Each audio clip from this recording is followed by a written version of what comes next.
अशी पहिली वटपौर्णिमा आहे मस्त. हाच नवरा जन्मोजन्मी मिळो मला. माझ्या अंगो दाखवू कसे बघतायत. दीपक दाखव.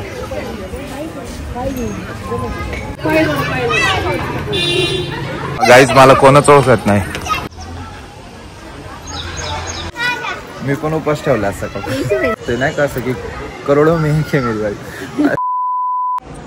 हॅलो गाईज, तर स्वागत आहे तुमचं माझ्या नवीन ब्लॉगमध्ये. तर कसे आहात सगळे आणि आमचे ब्लॉग एन्जॉय करताय ना, किंवा मागचे ब्लॉग बघितलेत की नाही, बघितले नसेल तर जाऊन बघा. तर आज आहे वटपौर्णिमा आणि काल रात्री मी घरी आली, इकडे म्हणजे माहेरी आली आहे.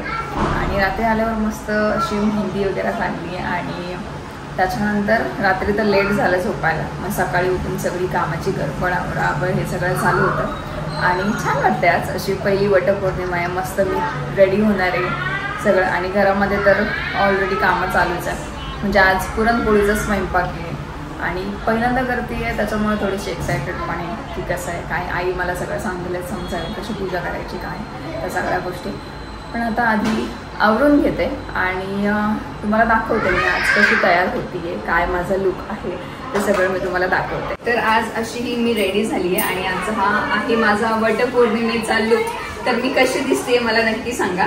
आणि आता मी चालली आहे वडाची पूजा करायला. आमच्या शेजारच्या काकू त्यांच्यासोबत मी चालली आहे. तर तिथे गेल्यावर मी दाखवते मी काय काय करणार आहे काय नाही आणि आजचा दिवस कसा जातोय माझं ते सगळं मी तुम्हाला आज दाखवते. त्याचं ताट मस्त तयार करून दिले आईने मला. म्हणजे मी फक्त घेतलं, आईने सांगितलं तसं तसं मी केलं आणि आता निघतोय आम्ही वडाची पूजा करायला. काकून त्या आल्यात सगळ्याच निघतोय आणि आज उपवास धरलाय. आणि आत्ताच दीपकचा फोन आला मला मगाशी.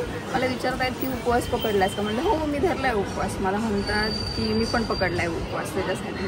मला एवढं भारी वाटलं ना भाई. म्हणजे आता खरंच असं वाटतं की हाच नवरा जन्मोजन्मी मिळो मला. एवढं भारी वाटतंय. आता ते पण येत आहे बघ.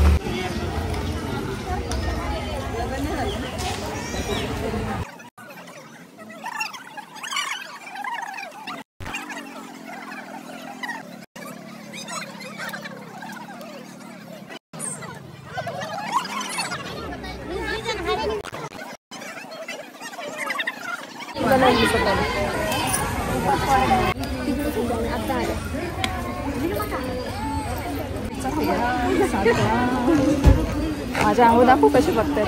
दीपक दाखव.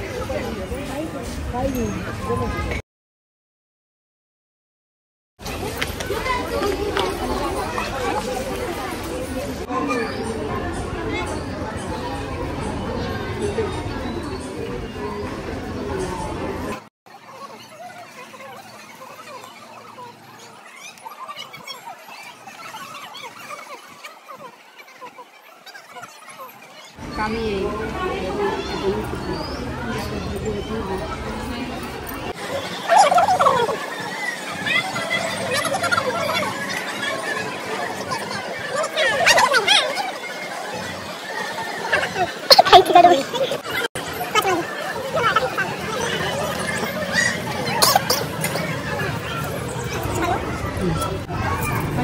मी आताच कंटाळलो.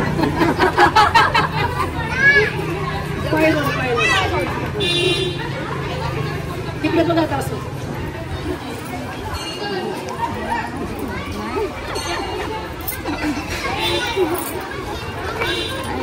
जन्मोजन्मी असाच हाच पती. गाईज मला कोणच ओळखत नाही एवढं काम करून पण. कोणच ओळखत नाही मला. तो साइड ऑफ मी अख्खे ब्लॉग तर मी एकटाच शूट करत असतो. कोई मेरे साथ भी निकाल लो फोटो. मैं खींचता हूँ चलो.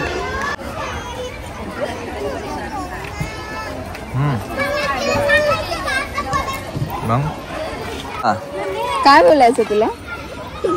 बोल बोल. काढ ना मग. मी काढतो दे.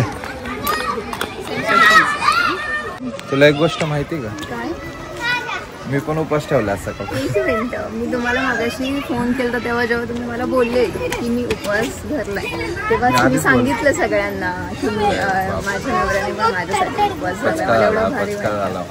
नेहमी तुम्ही माझा पचका करता ना, म्हणून आज जरा गाईज आज लिटरली मला एवढं भारी वाटलं ना प्रतिभाला. मी जेव्हा लांबून तिला बघितलं ना, मी असं बोलू शकतो आज ते नाही का असं की करोडो मी मेरी बाई अशी मला चमकत होती ना, लांबून असली भारी दिसत होती ना, खूप भारी वाटलं मला. मलाच मी आज स्वतःला खूप आवडलं. मी सगळ्यांना ऑलरेडी बोललं. 500 रुपये दे तू म्हणले ना, पैसे देते तारीफ केलं. नाही हे असं काही मी बोललेली नाहीये. ठीक आहे, फोटोशूट करतो आणि मला जायचंय बाहेर. चला लोक. गाईज एवढं मला पर्सनली एवढं भारी वाटतं ना. आणि प्रतिभा जेव्हा पण असं घरी असते ना, मी तिला असंच म्हणतो की माझ्यासाठी ना अशी राहत जा.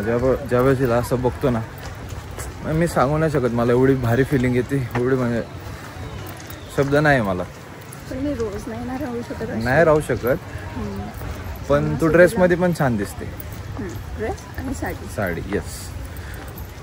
आता माहीत नाही प्रतिभाने मला सरप्राईजच दिलाय ब्लॉग केलाय म्हणून. तर ब्लॉग शूट केलाय. आता ही म्हणली एक पार्ट घ्या तुम्ही पण दिसा ब्लॉगमध्ये, कारण ऑडियन्सला आवडतो मी दिसले. ही खरी गोष्ट आहे. नाही तर मग तुमच्या सगळ्यांच्या मला कमेंट्स येतात की दादा कुठे आहे, दादा कुठे आहे. त्याच्यामुळे दादा. आणि गाईज आज मला एक इच्छा आहे की प्रतिभा कशी दिसते ना, खूप सारे कमेंट पाहिजे मला त्याच्यावर, खूप म्हणजे खूप सारे, की कशी दिसते ते आणि तुम्हाला कसं वाटलं ते नक्की कमेंटमध्ये सांगा. आणि आता मी घरी जातो, मला पण हिच्या घरी जाऊन उपास सोडायचा आणि मला 1-2 काम आहे ती करतो. आम्ही दोघं सोबत उपास सोडू. Yes. Bye bye. Bye bye from me.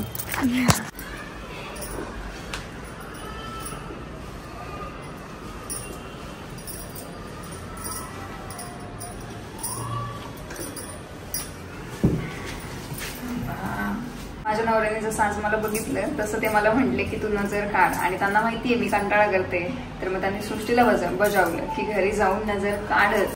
माझ्या नवऱ्याला जरा म्हणजे जास्तच काळजी. ठीक आहे, आता घरी जेवायला येतात. बघ आलात. तुमचे तर पोरं किडनॅप होतात का? कोण बोललं? ते पिल्ले 4-5 जण खेळत होते, चॉकलेट दिले, 2 जणांनी घेतलंच नाही. का नाही घेतलं? त्यांना वाटलं असेल की दाढीवाला माणूस आहे, केस लांब आहे. बोललं त्यांना थोडी किडनॅप करणार. आता पस्तावा होत असेल, घाबरले असते.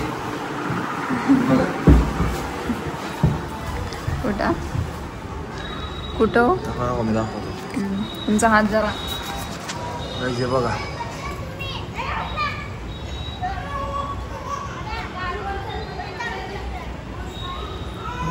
आता घरचे सांगतात ना काय कोणी चॉकलेट दिली तर घ्यायचं नाही. मला सगळे ओळखतात तुमच्या इथे, सगळं ओळखतात. पण किती वेळा सांगितलं दाढी कापत जा किंवा काय, नाहीच ऐकायचंच नाही. हा बोला. सांगायची गरज परत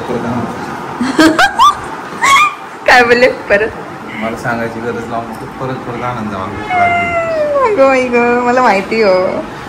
आणते लवकर. आपण फोटो टाकू. हा ठीक आहे. मी काढले. आले मला सोडून, फक्त जेवायला आले होते ना तुम्ही? भेटला पोळी भेटली. आता जातो मी. हा ना, शाळेत माझा काही विचारच नाही ना तुम्हाला. तुझा काय विचार करू? तुला थांबायचं ना तुझ्या घरी? आज थांबायचंच आहे मला माझ्या घरी. सो गाईज असेच आमचे ब्लॉग येणार आहे. मला फक्त हीच इच्छा आहे तुमच्याकडनं की खूप जास्त कमेंट करा, कारण कमेंट वाचायला मला तुम्हाला माहिती आहे आधी पण आवडायचं. आता थोडं इनॅक्टिव्ह असल्यामुळं जुने व्ह्यूअर्स येत नाही आहे. तर परत तुम्ही ब्लॉग बघायला चालू करा, कमेंट करून सांगा. आणि एंडला तुम्हाला मी एवढं पण सांगतो की कमेंट करा आणि सांगा की तुम्हाला अजून कसे टॉपिक हवेत ब्लॉगचे.